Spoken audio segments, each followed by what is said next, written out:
Convido os irmãos a abrirem as suas Bíblias na segunda carta do apóstolo Paulo aos Coríntios, capítulo 5, versículo 17.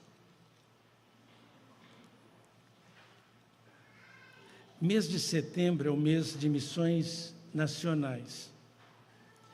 Neste ano, a divisa de missões nacionais encontra-se na segunda carta aos Coríntios, capítulo 5, versículo 17. Esse texto que nós estamos apresentando aos irmãos. O tema é Jesus transforma. Então nós vamos fazer com os irmãos um estudo, um breve estudo nesse lindo texto da palavra de Deus. O apóstolo Paulo disse assim: se alguém está em Cristo, é uma nova criação, é uma nova pessoa, é uma nova criatura. As coisas antigas, as coisas velhas já passaram. Eis que se fizeram novas. Então, a primeira parte desse versículo que nós vamos destacar é a expressão se alguém. Como é que nós podemos compreender essa palavra do apóstolo Paulo, né? Se alguém, de quem que ele está falando?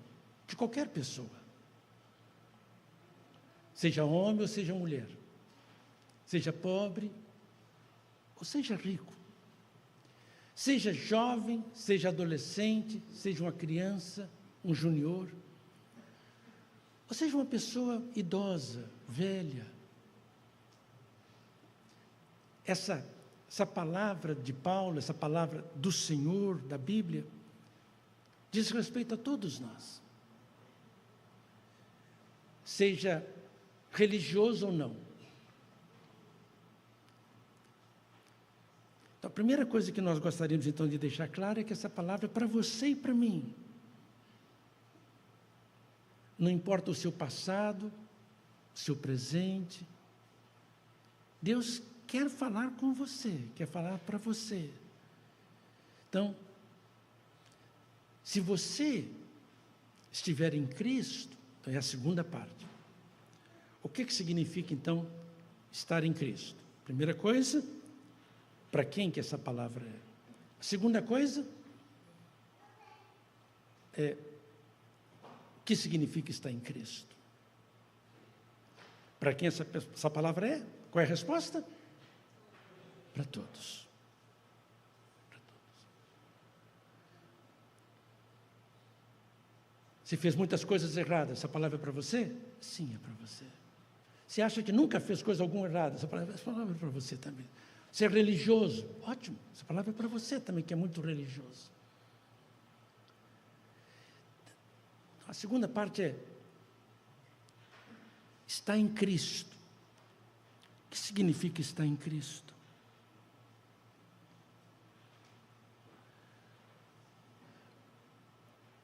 Estar em Cristo é uma expressão que não deve ser entendida literalmente. O que é estar em Cristo? Estar em Cristo significa crer em Cristo. Se você está em Cristo, se você crê em Jesus, crê que Ele ama você, crê que o ensino dele é o que você precisa, crê no exemplo dele, crê na palavra dele, crê que ele é o Filho de Deus. Se você crê, estar em Cristo significa crer em Cristo, crer no Cristo revelado pelos evangelhos, por Mateus, por Marcos, por Lucas, por João, por Paulo, por Pedro, por Tiago. É ler esse texto e dizer, não, eu creio nesse testemunho desses escritores, creio que Jesus morreu por mim, creio que Ele ressuscitou dentre os mortos, creio que Ele é um mestre inigualável, creio na palavra dEle. Então, É uma parte do que significa estar em Cristo. Uma outra ideia de estar em Cristo, o que significa além disso? Significa obedecer a Cristo. A palavra de Cristo. O que é obedecer a Cristo? É perdoar as pessoas. Você não vai mais guardar rancor no seu coração. Você vai perdoar as pessoas. Pedro perguntou: Senhor, quantas vezes eu devo perdoar o meu próximo? 7 vezes? E Jesus disse: não, Pedro, 70 vezes 7. Então, um dos sinais de que eu estou em Cristo é que eu obedeço a Cristo. E o que é obedecer? É perdoar. Você precisa aprender a perdoar os outros e precisa aprender a perdoar a você também. Perdoar você mesmo. Para você não se matar. Para você não matar ninguém. Para você não ficar com raiva do seu pai ou da sua mãe. Precisa aprender a perdoar as pessoas e a perdoar você também. Como pai que errou, como mãe que errou, como filho que errou. Obedecer a palavra de Cristo significa isto. Obedecer a palavra de Cristo significa amar a Deus sobre todas as coisas. E ao próximo como a você mesmo. Você precisa amar a Deus até mesmo mais do que o seu marido. Porque se você amar mais a Deus do que o seu marido, você nunca vai matar o seu marido, na verdade. E se você amar mais a Deus do que a sua esposa, você nunca vai matá-la também. Você vai cuidar bem dela, porque você ama quem? A Deus. E você vai perdoá-la também. Você vai fazer tudo para andar com ela e com ele. Porque Deus está acima de você como se fosse o seu general, o seu comandante. Estão me entendendo? Ele vai dizer: não, você precisa, meu filho, você precisa dizer não para você e sim para mim.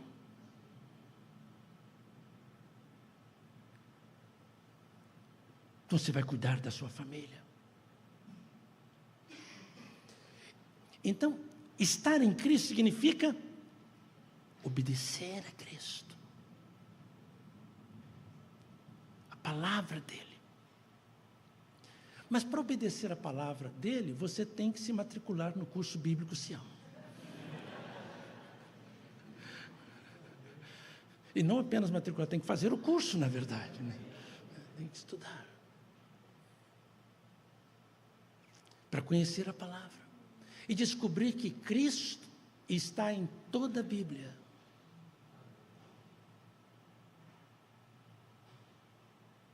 Aí você vai perceber que estar em Cristo significa crer nele como Filho de Deus, como grande, inigualável Mestre, como seu Salvador.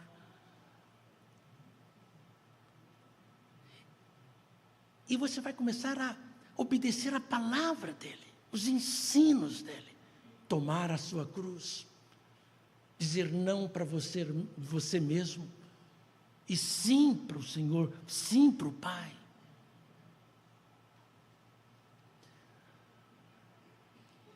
Há 2 figuras na Bíblia que nos ensinam, de maneira figurada também, o que significa estar em Cristo. Uma dessas figuras é a Arca de Noé, que é um tipo que nós temos no Antigo Testamento, que aponta para Jesus. É muito interessante o texto bíblico, porque a arca foi dada por Deus. Todas as medidas foram dadas por Deus, e depois você pode ler direitinho no texto de Gênesis, quando Deus disse para Noé, olha, pegue madeira boa, construa para você uma grande arca, faça essas divisões, e vai falando, capítulo 6. Depois Deus diz para Noé, no capítulo 6, entra Noé, entra na arca, você e toda a sua família. A arca é um símbolo, é um tipo que aponta para Jesus. E estar em Cristo significa estar fora da arca ou dentro da arca? Dentro da arca. Aí a chuva cai, o vento sopra, mas você está em Cristo, você está na arca, e você não afunda, não morre, porque você está no grande refúgio do Senhor, que é Cristo. Aquele que habita no esconderijo do Altíssimo, à sombra do Onipotente, descansará. Aquele que entra na arca, que é Cristo, aquele que está em Cristo, vai ter a proteção do Senhor, de não se colapsar quando a enchente vier, o vento soprar, vai permanecer em paz, porque está em Cristo. Uma outra figura que nós temos na Bíblia, que nos ajuda a compreender o que é estar em Cristo, está no Novo Testamento, que eu gostaria de compartilhar com os irmãos. Está no Evangelho de João, capítulo 15, quando Jesus diz, eu sou a videira, e vocês são os galhos.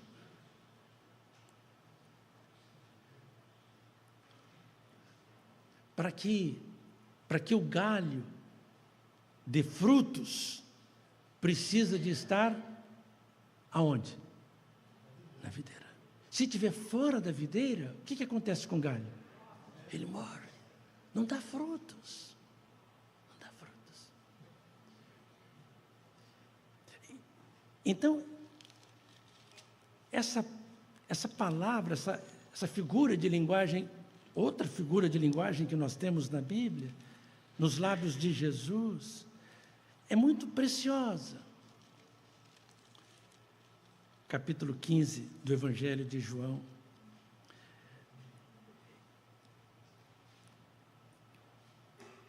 Então, se eu pudesse trazer uma árvore aqui para dentro, mas vocês podem usar a imaginação de vocês.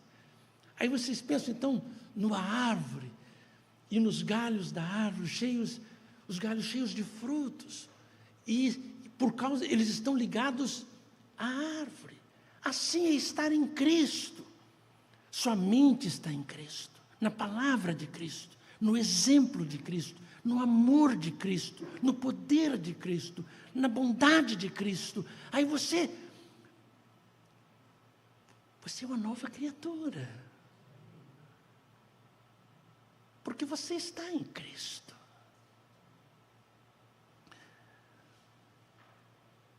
É muito interessante observar no capítulo 15 de João, porque Jesus Cristo diz no versículo 7, se vocês ficarem unidos comigo e as minhas palavras continuarem em vocês, vocês receberão tudo o que pedirem.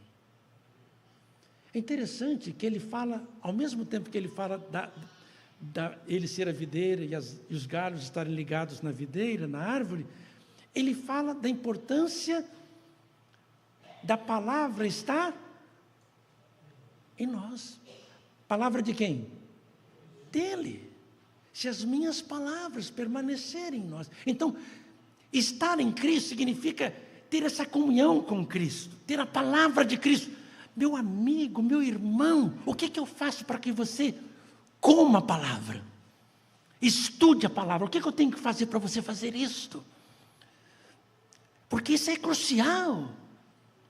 Você consegue parar pelo menos 15 minutos por dia para mergulhar na palavra, para receber a palavra, para que você descubra o que significa estar em Cristo e descobrir a possibilidade de ser uma nova criatura. Uma nova criatura. Há duas palavras traduzidas no texto grego do Novo Testamento para nova, o novo. Eu vou compartilhar essas duas palavras aqui com os irmãos, né? Então, a primeira palavra que vai ser projetada aí, por favor, é a palavra kainos. É o kappa, o alfa, o iota, o ni, o ômicron e o sigma, acento agudo aí no ômicron, né? Veja bem como é que o grego é muito parecido com o português, não é verdade? Olha, o kappa, todo mundo já sabe que é o nosso, já sabe qual é a letra, não é verdade? E em português, o alfa, todo mundo já sabe qual é a letra, não é verdade? É kainos. Kainos é a palavra que está em 2 Coríntios 5,17. O que significa kainos? Significa alguma coisa que não existia antes.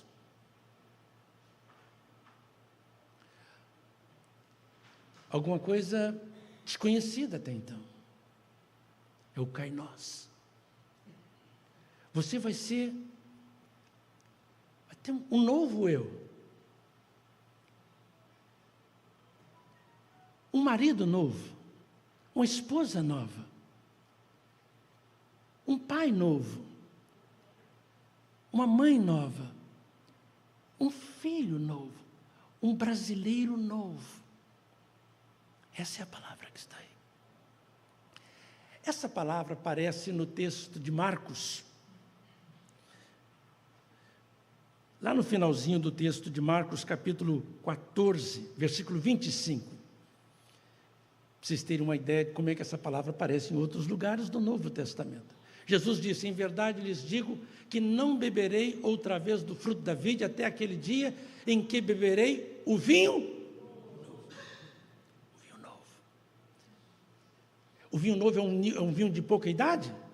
Não, é algo desconhecido. Um vinho novo. Vamos beber o vinho novo. Melhor do que os franceses, melhor do que os chilenos, melhor do que os brasileiros. Vinho novo. Kainos. Agora, existe uma outra palavra para novo no texto grego do Novo Testamento, que nós vamos compartilhar com os irmãos, que é a palavra neos. Como é que é essa palavra? Neos. A primeira letra é o ni, parece um V, né? Mas é um N, pode ser pronunciada ni ou nu, o épsilon, acento agudo no E, o ômicron e o sigma final, neos. A outra palavra era o kainos. Vamos lá? E esta? É bom vir a Sião, porque você aprende um pouquinho de grego também, na verdade, né? Neo significa novo em idade. Jesus não está falando que você vai ser uma nova criatura, uma nova pessoa em termos de idade. Vai ser uma pessoa nova, coisa sem precedente, que até então era desconhecida, porque é kainos. Quero convidar você a entregar sua vida a Cristo, a começar a viver em Cristo, 24 horas por dia, 7 dias na semana, e deixar que Deus comece a trabalhar na sua vida, e as pessoas vão perceber a cada dia que você é uma nova criatura, é um novo ser humano. Os seus lábios vão glorificar a Deus, seu vocabulário será novo, seus pensamentos serão novos, seus sentimentos serão novos, suas ações serão novas, pelo poder do Senhor, pelo poder da sua palavra e do seu Espírito. Cristo transforma, e Ele quer transformar a sua vida hoje, aqui agora. Se você está aqui, sente necessidade dessa mudança, dessa transformação, fale com Deus: Senhor, transforma a minha vida, muda o meu viver, faz-me de novo, Senhor. para a tua honra e glória.